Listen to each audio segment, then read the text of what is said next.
Un pesticide barrière, la terre de diatomée. La terre de diatomée, on écrit aussi terre de diatomée, est une poudre blanche très fine composée des squelettes fossilisés d'algues microscopiques, les diatomées. Elles sont finement coupantes, comme du verre, et voilà justement l'utilité de la terre de diatomée, on l'applique là où passe les insectes rampants qui se coupent à son contact, puis se déshydratent et meurent suite à ses blessures. Malgré les prétentions du contraire, la terre de diatomée ne tue pas les mollusques, limaces et escargots, mais ils trouvent les particules irritantes et éviteront de traverser une barrière de terre de diatomée s'ils ont un choix. Ce produit est accepté comme insecticide biologique. Utilisation à l'extérieur. La terre de diatomée ressemble à une poudre blanche. On peut saupoudrer la terre de diatomée directement sur le feuillage des plantes infestées. Évitez toutefois d'en appliquer sur les fleurs pour ne pas nuire aux insectes pollinisateurs. On peut aussi l'appliquer au sol à la base des végétaux pour empêcher les insectes rampants et les mollusques de l'atteindre. Ne le mélangez pas au sol,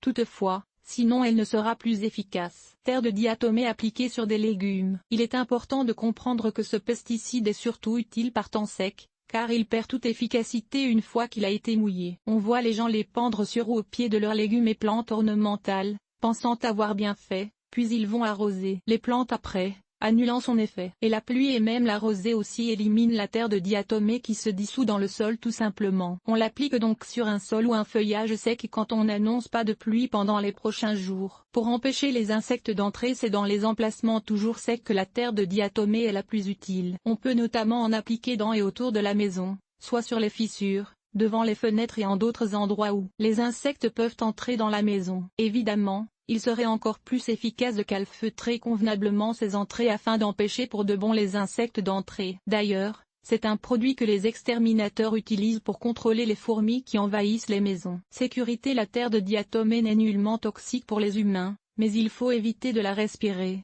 car elle peut être très irritante pour les voies respiratoires. Elle peut irriter les yeux aussi. Mieux vaut porter un masque et des lunettes quand on l'applique. Il faut traiter lors de journées non venteuses pour éviter toute dérive du produit. Pas le produit pour piscine. Les propriétaires de piscines connaissent bien la terre de diatomée, car on s'en sert comme produit de filtrage pour les piscines domestiques. Or il faut savoir que la terre de diatomée vendue pour les piscines a été traitée à la chaleur, calcinée, et ne sera pas efficace contre les insectes. Où en trouver?